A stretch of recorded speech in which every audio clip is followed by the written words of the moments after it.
I know it's at night at your time. Thank you for accommodating me as well.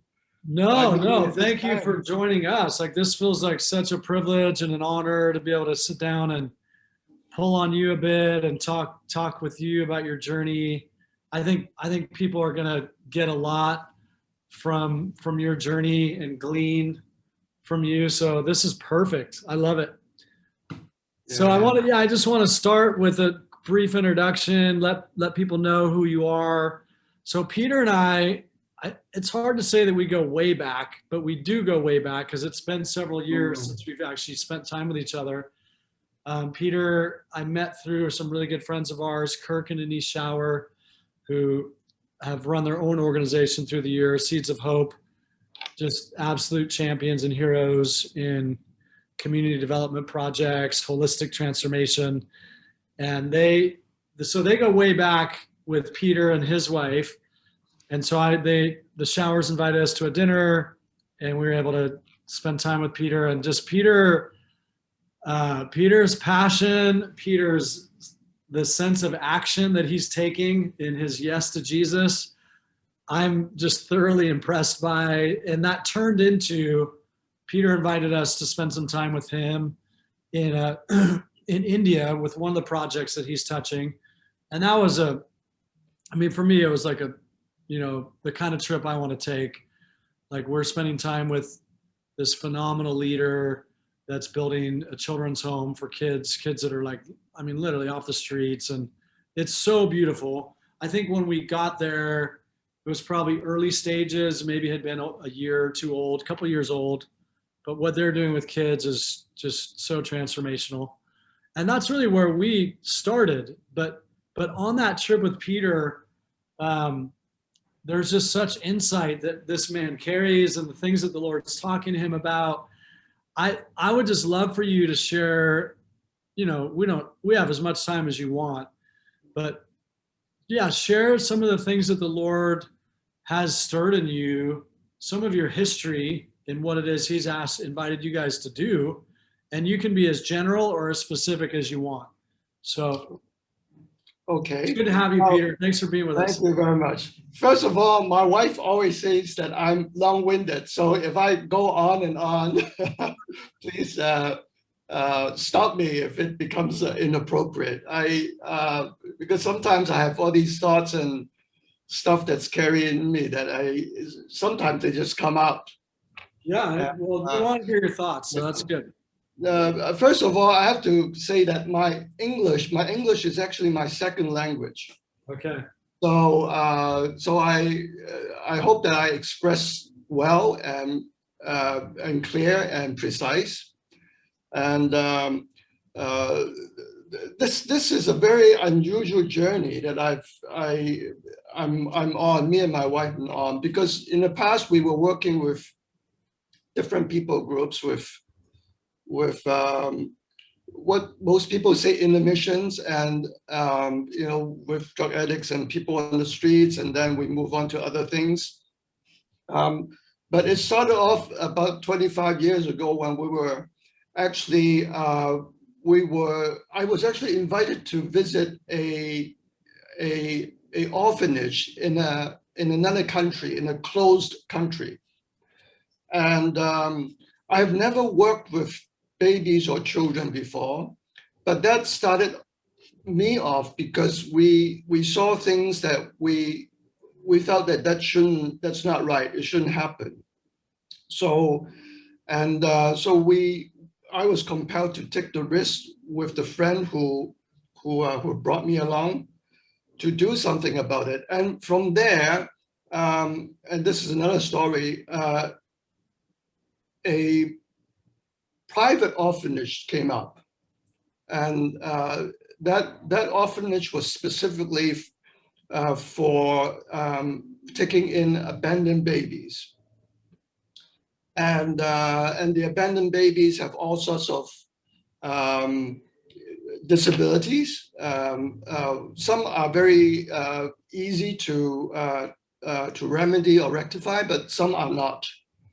So so the India work that you visited basically came out of that because the lady, Bobby, in India saw and visited our work in that country. And she was stirred up. So when she went back to India, her heart was stirred up to help children. So that was part of it. And the funny thing is that I didn't want to travel. It was Bobby's Bobby's relative who are missionaries. They actually called me up and asked me to go and visit Bobby, and I didn't want to go. And this is the part that's connected with Bethel as well, because the invitation came to me in April, I think around April of that particular year. And I had a visit in May to Bethel. So I was in Bethel, and I've already made up my mind that that I'm not going to India, at least for another year. And then I had a word from Anne, another lady that we've met in Bethel, and the word of the Lord came through her that even though I was really tired, at that point I was just very tired, that I should go. I should just show my face. Mm. And that was the time that I met you at Kirk and Denise's. Okay. So I'm not sure whether you remember. Some of you prayed for us. Okay. And the word came as well that, which spoke to me. I don't remember the exact wording, but it spoke to my heart that I should go. Mm. So long story short, by June of that year, which is immediately after I've returned to Hong Kong from Bethel, I was on my way to India. Wow. So that's how it all started. Yeah. And I was there primarily. The first visit was to advise and share my experience, but it ended up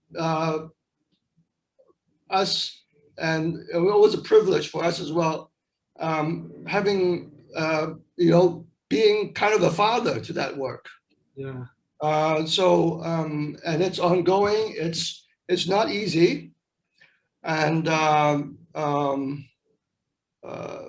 there are many stories that there are many stories I can tell, but there was lots of ups and downs. It wasn't smooth sailing. I mean, we had a crisis just about 2.5 years ago. So which could have done a lot of damage to the work. Now, from the time when you visited up to now, the home there is now fully registered with the government. Okay. And the work in the poor neighborhood has grown, in that we are not getting more workers coming in, but the community that's around us has grown. And that's the last 10 months has been very exciting, because the Lord is touching a lot of people. It's actually totally a sovereign act. It's not something that we can actually claim credit, Yeah. When the Lord comes, people are touched and they're healed, they're delivered, and then people's lives change. Especially in a poor neighborhood, there are just a lot of vice, a lot of neglect, a lot of abuse, a lot of dangers. Yeah. But the Lord carried us through. It's very exciting. It's a very exciting journey. Yeah. So go back a little bit, Peter. You mentioned that you were working with abandoned children. You also said the phrase, there were just things happening that shouldn't be happening. Talk about that, because for me, talking about that equals your passion, something that moved you to take action that you probably wouldn't have taken on your own. So what is it that your eyes were opening up to? I think, well, first of all, it was life and death. It was a life and death decision, a life and death situation for the babies, Yeah, for children. So, so in all good conscience, I have to do something within my ability. So, and it was not it's a very politically sensitive situation, yeah, and there's danger involved. But I think for me, at that point in time, I mean, apart from wanting to help and to be helpful and to save some of the children, was that I felt that if I walk away, I can't live with my conscience, my heart. wow, Yeah.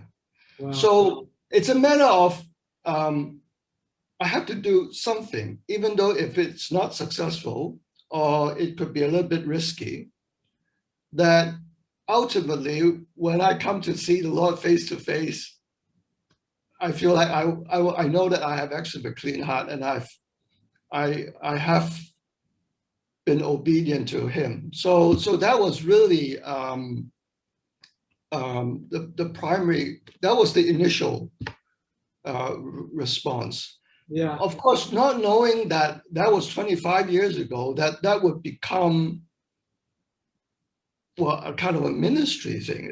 You know, it grew because they, I, I'm not claiming credit, but I think small, just little responses that we have towards the Father's heart, towards Him wanting to do something, that itself becomes a seed that if we continue to walk with that, it becomes a tree. And that journey, and I've said I didn't really specifically had a heart for a certain people group. Rather, it was that heart grew, and that passion grew, and that the Father's heart in me grew, and then I began to learn more about how that works in terms of provision. So it starts really small, and I would really encourage any of your audience to just start small, because you just don't know how that small things becomes a big fruitful tree, and it becomes a kind of a richness to your life. So yeah. that's good. And when you talk about things growing, from small to something bigger, what did that process look like for you in terms of how things bloom and like a cycle of growth? I mean, there's obvious ideas of faithfulness, obedience, like do what the Lord's asked you to do. But you mentioned even a few minutes earlier, like that, one of the works that you're connected to in India, like there was some real hardship faced, but the corner was turned. So I think over the years, you've learned some principles that can contribute to growth. What are some things that come to mind when you're talking about seeing things bloom and going from small to big? Not that our goal is for things to get big, because I think the goal is obedience to the Lord.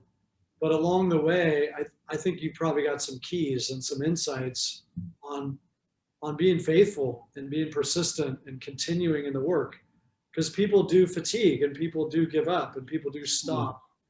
So anything you'd like to speak to that? Well, I think a couple of points come to my mind. First of all, when we talk about the Father's heart for a particular people group, actually, it's actually very specific for me, right? In the church, we talk about it in very general terms, because that's how, that's necessary on the pulpit. Often you can't be very specific. But sometimes for me, it's grasping the Father's heart for a very, very specific group of people, or even just one person, or about one condition. Once you catch that becomes your thing. It's yours, and that thing, that little seed that's when it begins to grow. At a very early stage, when we were worrying about provisions, because I'm actually a very low-key person. I don't talk about my work. I don't do publicity. Now, that's very difficult if you've got several dozens of kids you wanted to you're raising. So one of the things that I learned was that the Lord is very resourceful. So He's not going to give up, but you have to be very specific. That's where you have to catch His heart very specifically. It's about this. And once you've catch that bit, that you can call it vision, you can call it a passion for God, for whatever, then He will be faithful to that, and He will come in when you make that first step. So a lot of the miracles that we have in terms of provision just came. I mean, they just out of nowhere. And it's not about marketing. It's not about showing, faces of children and flashing it in front of people. It's just the Lord He wants to do it. There was one incident, and I won't go into detail because it's a long story, but I was told to help a group of Catholic nuns. And who told you? The Lord or a friend? The Lord. Well, this is very interesting because this particular nun whom I know, but I don't know her very well. I was visiting her, and she had pioneered 3 orphanage centers already, and she's only in her 40s. Goodness me, she's so young. And we were just chatting, and she said, he said, Brother Lau, that's my surname.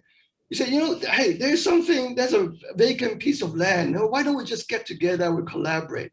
Now, it was an off-the-cuff comment, but it was something that flowed from her heart, that just came out of her mouth. Wow. And I looked at her, and the Lord spoke to me, and He said, Peter, you go back home and you raise funds to buy a piece of land for them. Okay, so I already have an orphanage that I have to run. So I'm thinking, okay, I cannot say no to the Lord. Help. So within 30 minutes, the Lord gave me a strategy. I told the nun, my counterpart. She was shocked that I actually took it on seriously, and that I would actually try to buy a piece of land for her. So she will have to go back to her order to discuss further. But a long story short, we did actually bought a large piece of land, which is very difficult in that country, with an existing tenant. That means there's ongoing income, existing building and facilities. And as soon as we purchased the land, and that's the funny part, the government came up and ripped up the only access road in front of the piece of land, only to broaden it to a 4-lane road. So the value of the land went up by 30%. They were immediately given an offer to buy. So anyway, that was just, and that's just one thing happened. And all of that, it's like a stream. You pour water on the ground, it just goes everywhere. And from there, I'm now involved with all their social services. Wow. So I mean, just elderlies and all sorts of things. It's just, that's another journey, that I'm on, but really not quite. I didn't plan for that. It just, it happened. So that catching the heart of God for me is really important. Once you've caught that, then when there's fear, fear coming, when there's a need, I know we can pull it through. I know that. The only ever danger that we're in this is that if we at any point feel like we've got it, we can plan it on our own, or we try to hide something from him. Or if we wouldn't correct mistakes. So that itself is a spiritual journey for each one of us, really, right? It will be tested. We'll be tested along the way. And so those are just a few points that I can think of, right now. And what are some of the greater testings that come to mind when you think about your seasons? I know there's many seasons, but you just mentioned specifically like not hiding things from the Lord, being willing to admit fault, like fix mistakes when they come up. Are there certain challenges that kind of run like themes through some of these works? Like maybe they're relational challenges, maybe they're challenges in cooperation and how to work well with others. I don't know. Maybe it's challenges with working with the government,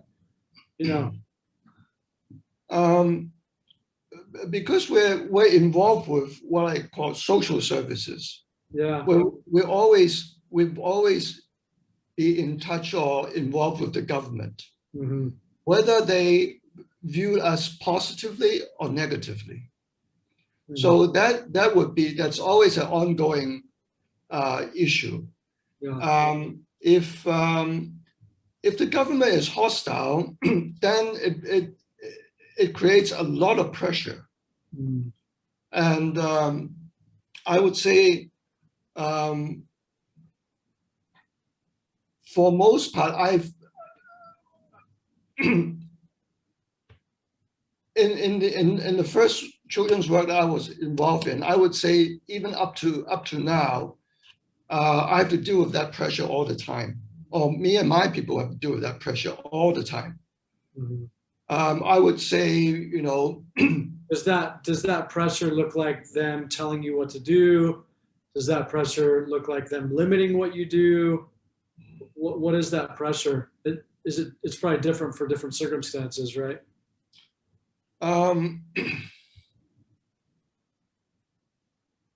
Well, if I'm talking about in general terms, if that country doesn't like your religion, then you have a problem.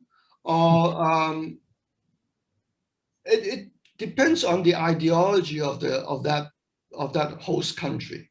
Okay. And because it will express itself in different ways, and for us, we have a lot of intimidations. We have a lot of uncertainties, and sometimes our existence just as a work or even even a registered work is under threat. And so we're kept on our toes all the time. And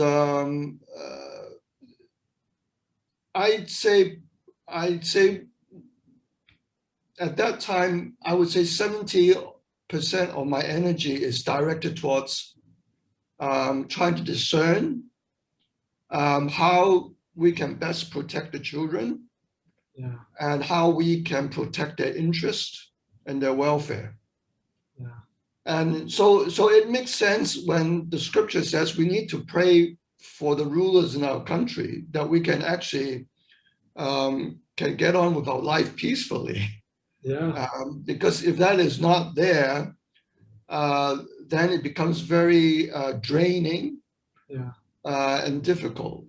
Yeah. So on the good side, for me personally, it had sharpened my sensitivity, Mm. and I have to become more. I have to use um, any prophetic gifting or um, gifts of knowledge. No, I have to rely on that because often we're in a situation where we don't have information. We don't know what's going on. Mm. We don't know what people are really thinking. So so we just have to rely on the Lord, and that itself has brought a lot of protection and fruit as well. We're not fully protected, but it helped a lot. It really does. And It's good. uh, Talk about the children for a little bit. So that's the theme throughout. Like you've worked with children and basically raising children and giving children a family and a home. And mm. I don't know, whatever Well, you'd like to say there. the first thing is that we can't fix every problem. So Yes. that was it came. I mean, uh, we can't we can't fix every developmental problem psychologically. Um, uh, we do what we can, and so like any children in any ordinary family, some grew up to be doing well, and some not so well. So in that sense, we are not spared from being like any ordinary normal parents in any any specific country, you know. And um, uh, the well-being of the children in general depends on the systems and the infrastructures of that particular host country, and with that we have benefits as well as painful experiences, and uh,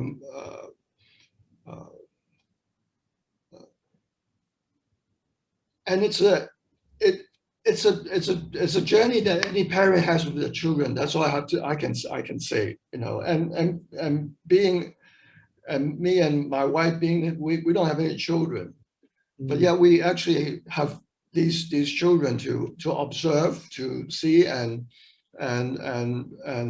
some we relate to better than others, and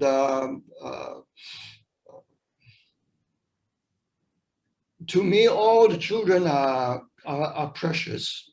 Yeah. They are really precious, uh, and the Lord loves them. Mm. So I'm not seeing any. I can describe the certain interesting phenomenons in, let's say, in India. You know, you visited in India.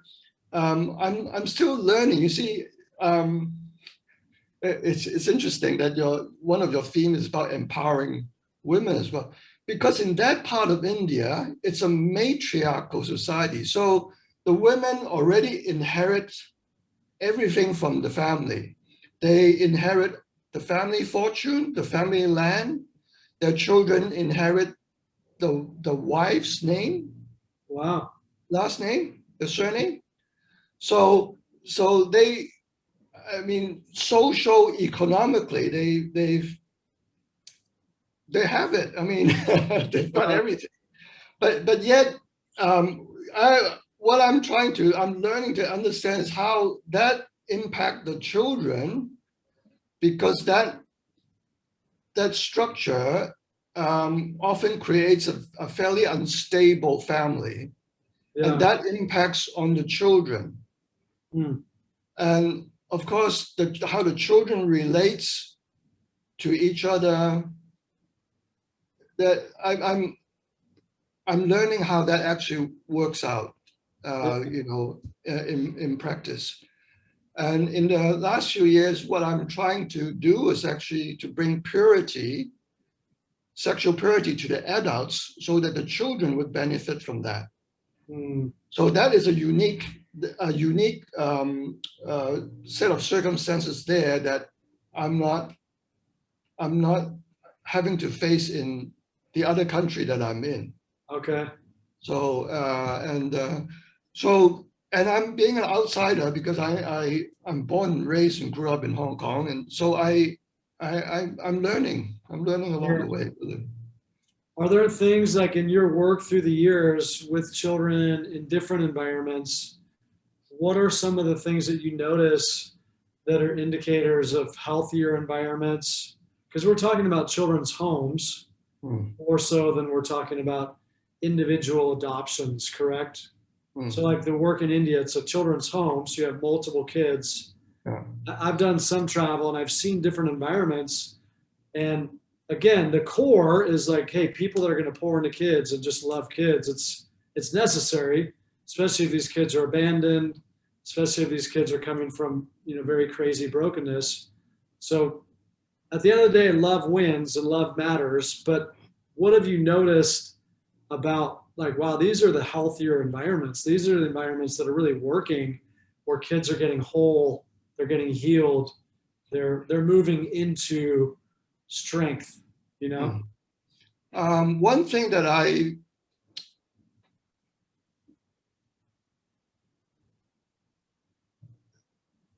this is probably my own thinking, which what I've adopted is this.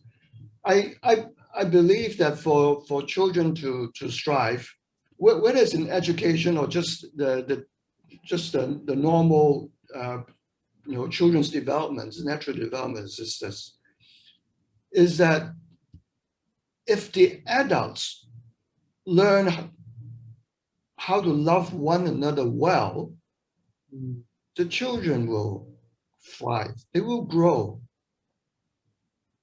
Wow. So now the thing is that we always have this debate about whether it's good to have it in a family setting. That means that a husband and wife, they adopt kids, and they bring the kid into their family, or whether in the older days, you have a big home.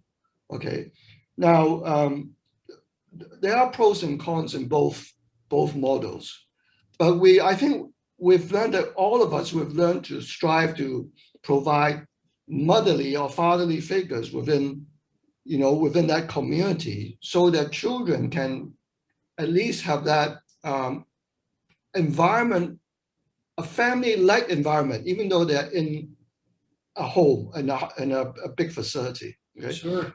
Now I think that is changing because of resources or whatever, and often you don't have a choice. I mean, yeah.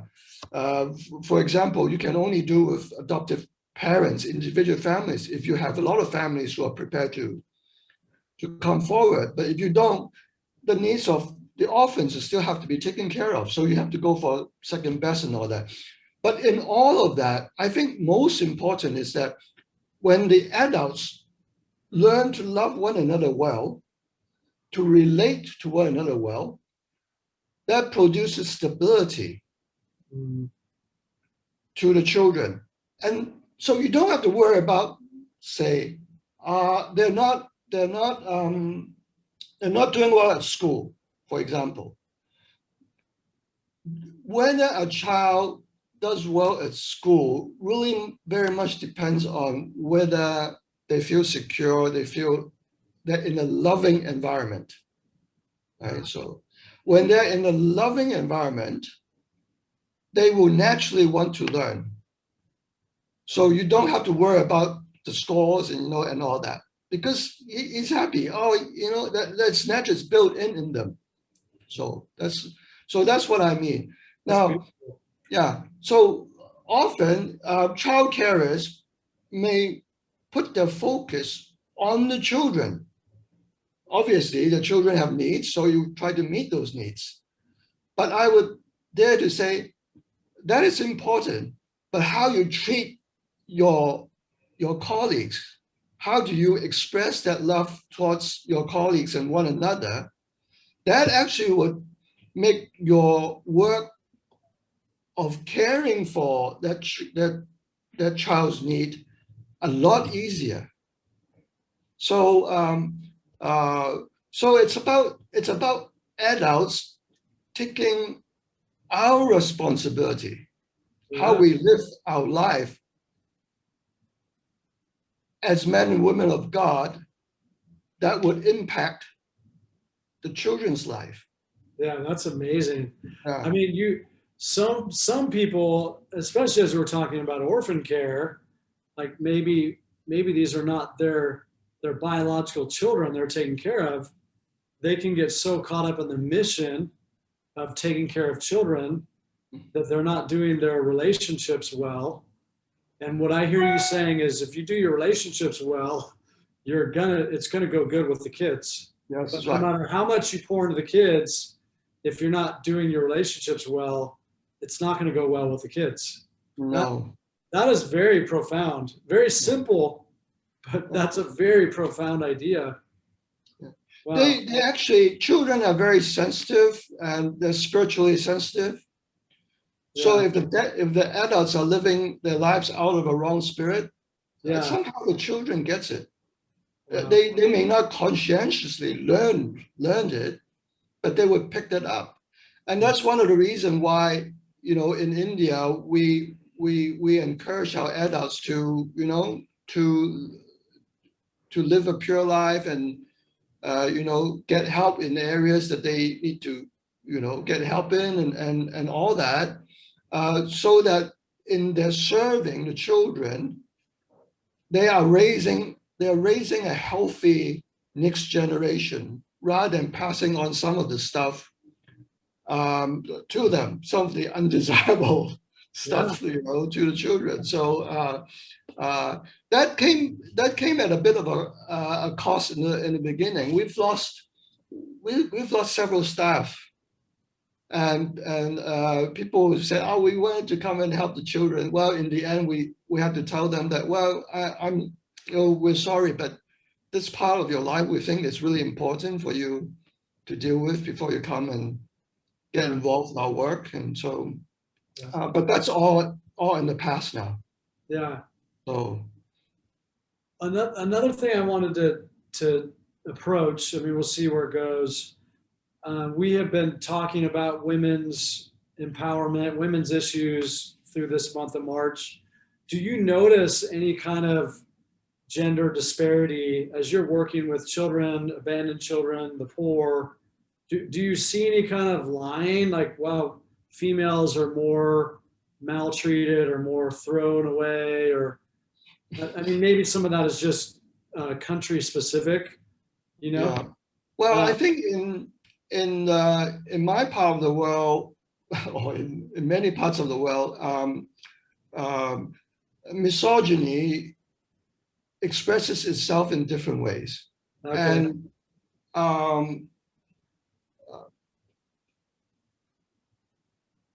so you may find that in certain culture it's more entrenched. But also we need to be more specific in how we see this issue. I mean, for example, I've just quoted an example in India. In that part of India, they live, it's a matriarchal society. So you would think that the women are empowered, right? Already, because they hold the money purse, they own the land or whatever, right? So, but it's not quite that case in that I still see myself empowering, empowering some of the women. I want to be a little bit careful about what I say, how I describe empowering.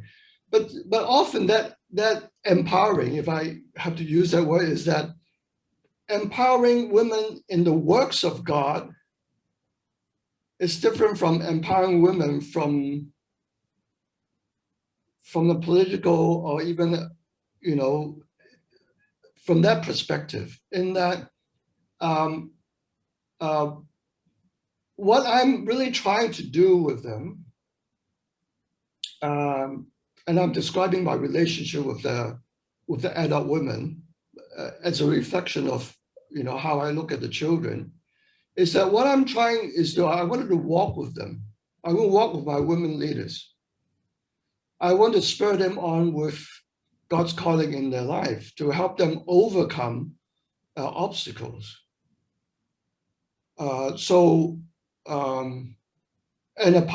a large part of that was to help them overcome fear, or not to make decisions out of fear, to face uncertainty together. So that is perhaps is a different kind of empowerment, but it is a necessary empowerment. Now, it's walking alongside. It is not about me telling somebody how they should make the decision, what they should be doing. But sometimes it involves that. So it involves humility on the women's part to accept that, because the Lord sometimes gives me insight. And before they can understand, they really need to just obey and do it to test it out.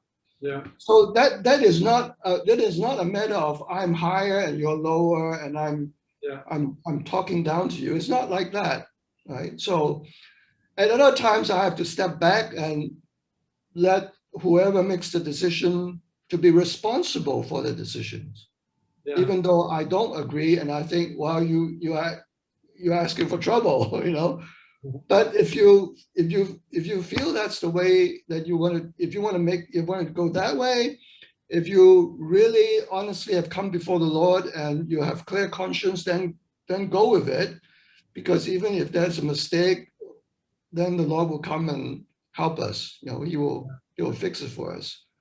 So now with that, I'm looking at our children. I'm just thinking, what kind of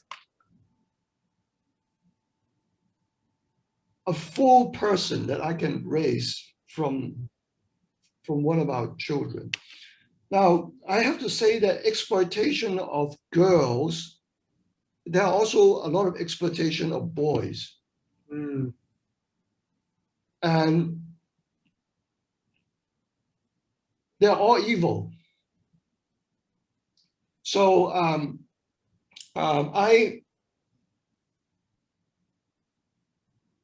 don't have a sort of I don't have the intention of going in and say, oh, I will just save girls. No, because I'm in there to help and save whoever I can save. And it happens to be lots of girls, I will do that. If it's lots of boys, I would do that as well. So, but obviously, in a certain community, in a society, you may find that there are more boys or more girls actually being exploited or being neglected, or so that's we just get on with the job. That's all. Yeah, that's good. Yeah. Like injustice doesn't discriminate in a gender context. Injustice is injustice, and we as Jesus followers, like you said very early in this conversation, I couldn't be okay with myself by not responding to what I saw that was wrong. I needed to do something, and yet here you are, years later, and that something in one context has become something in many other communities. And I love to hear what you're saying about how you're empowering leaders to get that done. It's not all through your hands. It's obviously a team that makes things go round and creates transformation, right? Yeah. Anything on your mind as we're kind of getting close to transitioning and winding down? Anything we haven't discussed that's on your mind that you want to share with people? I think I would encourage all the audience not to consider this kind of work as too big or too daunting or too whatever. A small expression of love in a very small action, it's enough. And you never know how far the Lord can use that and bring you to. So wherever you are, whoever you are, it's a small expression, even on the street, showing kindness to somebody.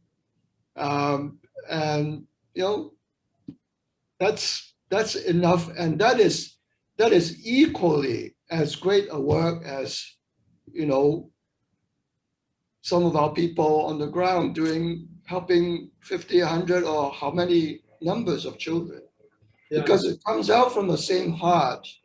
Mm-hmm. And that father's heart will find its expression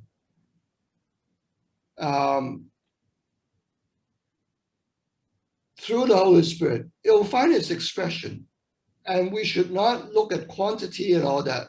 The expression itself is very valuable. And somehow it will spread out. I don't know how, but that's how he does things. Yeah. So please don't discourage, but just do the small things that you can get your hands on and see what God can do out of that. That's beautiful. Yeah. I love it. I think there's so much more we could talk about, but I feel like that's a great way to finish this moment together.